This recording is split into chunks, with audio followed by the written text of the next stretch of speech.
Cevkolik YouTube kanalında yeni bir inceleme videosuna hepiniz hoş geldiniz. Bu videoda sizlerle birlikte Keychron K2'yi inceliyoruz.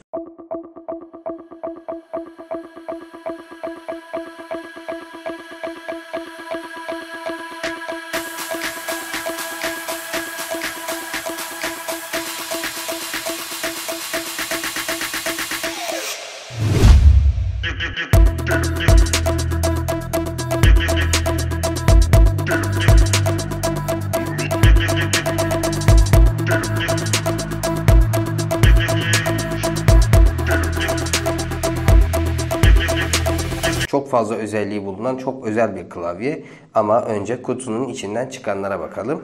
Kutunun içinden çok uzun bir kablo çıkıyor. Bu kabloyu hem bilgisayara bağlamak için hem de şarj etmek için kullanıyorsunuz.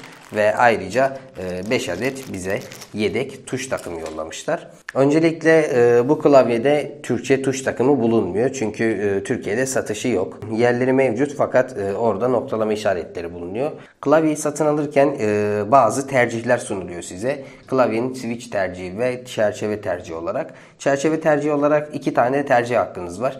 Alüminyum çerçeve ya da plastik çerçeve. Tuş takımı içinde Red Civic, Blue Civic ve Bronze Civic olarak tercih sunuyorlar size. Bu klavye hem alüminyum çerçeve hem de Red Civic. Neden Red Civic tercih ettik diye soracak olursanız, şimdiye kadar kullandığım klavyelerin hepsi Red Civic'ti ve sesi gerçekten hoşuma gidiyor ve çok fazla rahatsız etmiyor. Alüminyum çerçeve tercih etmemizin sebebi ise daha sağlam bir hissiyat olması. Tabii plastik çerçeve kötü, basit plastiklerden değil. O çerçeve de dayanıklı bir çerçeve ama biz alüminyum çerçeveyi tercih ettik. Bu klavyeyi özel kılan bazı şeyler var. Hatta şöyle söyleyeyim, neredeyse bütün özellikleri bu klavyeyi özel hale getiriyor. Öncelikle tuş takımından bahsetmek istiyorum. Bu tuş takımını siz söküp switchlerini değiştirip tekrar takabilirsiniz. Bu da şu demek oluyor. Red switch aldınız. Sesi sizi rahatsız etti. Bronze switch'e dönebilirsiniz. Ya da Red switch artık sesi size az geliyor. Blue switch'e yükselebilirsiniz. Bu tercih tamamıyla sizin, yani çok özgür bir tercih hakkınız var. Onun dışında tasarımsal olarak da yollanan yedek tuşta bu turuncu tuştan bir tane de burada var.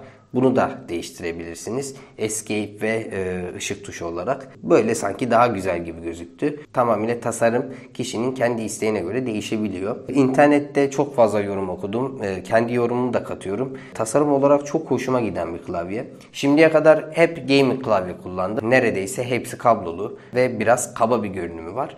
Olabildiğince kibar tutulmuş ama çok da güzel tasarıma sahip. Bu klavyeyle oyun oynayabilir misiniz? Oynarsınız ama o gaming klavyenin verdiği havayı vermeyecektir. Bu arada ben gaming klavye kullanırken de çok fazla RGB ışıkları kullanmıyorum. Sadeliği daha çok seviyorum. Muhtemelen bununla da oyun oynarım. Kablolu olarak kullanabiliyorsunuz, Bluetooth olarak kullanabiliyorsunuz. 3 farklı cihazda tek klavyeyi kullanabilme özgürlüğünüz var.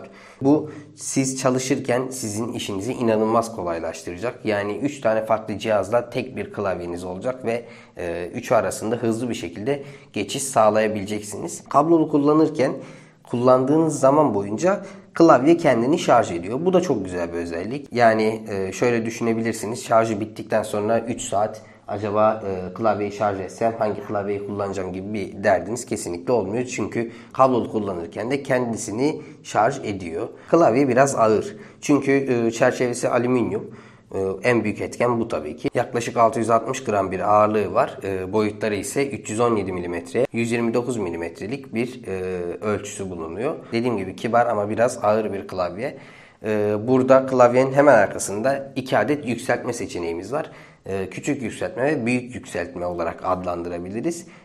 Böyle de çalışabilirsiniz. Fakat benim gibi bilek yukarıda çalışmayı sevenler için iki farklı seçenek sunulmuş. Bu daha sonrasında sizin bileğinizi ağrıtabilir mi?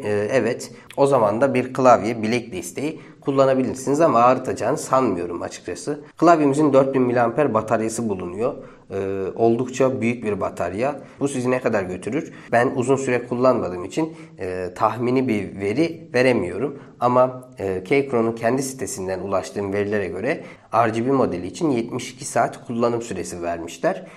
Bu kısa bir süre mi, uzun bir süre mi tam emin değilim. Çünkü daha kullanmaya başlamadım ve muhtemelen şöyle söyleyeyim, kullanacağım ilk kablosuz klavye olabilir. O yüzden o verilen süreler hakkında çok fazla yorumda bulunamayacağım. Dediğim gibi Keychron'un kendi sitesinden aldığım veriler bunlar. Ama 4000 miliamperlik batarya olması beni sevindirdi. Muhtemelen daha uzun süreler kullanabilirim bunu. Sürekli RGB diyoruz. Biraz da RGB'sinden bahsedelim. 18 adet farklı RGB modeli bulunuyor. Burada gördüğünüz şu tuş sayesinde siz aktif kullanırken herhangi bir program kullanmadan bu RGB renklendirmeyi sürekli değiştirebilirsiniz. Yaklaşık 50 milyon tuş ömrü var. Ama ben bu zamana kadar edindiğim bir tecrübe, verilen o 50 milyon, 10 milyon, 1 milyon, 2 milyon tuş ömrü bana biraz gerçekçi gelmiyor açıkçası. Çünkü o biraz sizin kullanımınıza göre değişebiliyor. 1 milyon kullanım ömrü olan, 2 milyon, 1 milyar kullanım ömrü olan klavyeler var. Bu tuş kullanım sayısı çok daha fazla olabiliyor. Yani yıllarca bir klavyeyi kullanan arkadaşlarım da oldu. Bir ay sonra klavye işlevini yitiren arkadaşlarım da oldu. O tamamıyla sizin kullanımınıza göre değişiyor. Ama kağıt üzerinde 50 milyon tuş ömrü var. Az da değil sonuçta. Klavyede Bluetooth 5.1 bulunuyor. Bluetooth versiyonu ne kadar önemli? Şöyle açıklayabilirim. Kopmalar yaşamamak için, geçişlerin daha hızlı olabilmesi için Bluetooth versiyonu önemli. 5.1'de gayet ideal, neredeyse son sürüm bir Bluetooth versiyonu diyebiliriz. Klavyenin sol tarafına baktığımız zaman burada bir adet Type-C girişimiz bulunuyor. Windows, Android ya da Mac OS seçenekleri var. Bluetooth ve kablo ile kullanma seçeneği de mevcut. Windows ve Mac cihazınızda da aynı anda kullanabiliyorsunuz. Yanında ise kullanmadığınız zaman off modunu alıp kapatabilirsiniz. Sadece Bluetooth ile kullanmak isterseniz ya da kablo ile kullanmak isterseniz yine burada ayarlayabiliyorsunuz. İsterseniz bir de klavyenin tuş sesine bakalım. Ondan sonra incelememizi bitirebiliriz. Başlıyorum.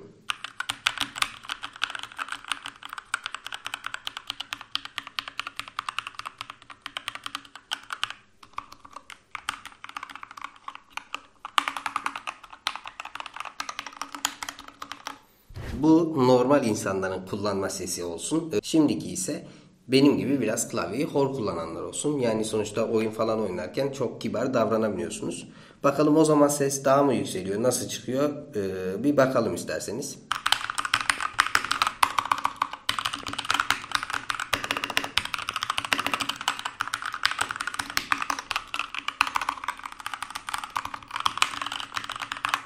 Ben bu moda genelde karşımda hile kullanan oyuncu gelince geçiyorum. Ama genel olarak normal bir kullanımda çok fazla sesi yok ve olsa bile beni rahatsız etmiyor açıkçası. Çünkü ben bu sese bayılıyorum. Son olarak unutmadan şunu da söyleyelim. Yedek tuş takımı yollandığı için burada Command tuşunun yerine normal Windows'larda bulunan Alt tuşunu da değiştirebiliyorsunuz. Çünkü yedek yollanan klavye tuşlarının içinde bu tuş yer alıyor. Bir incelememizin daha sonuna geldik. Bu klavye hakkında yorumlarınızı, sorularınızı bize sorabilirsiniz. Bu ve bu gibi incelemelerimizi beğeniyorsanız da bize destek olmak için YouTube kanalımıza abone olabilirsiniz. Hepinize iyi günler diliyorum. Hoşça kalın, sağlıkla kalın.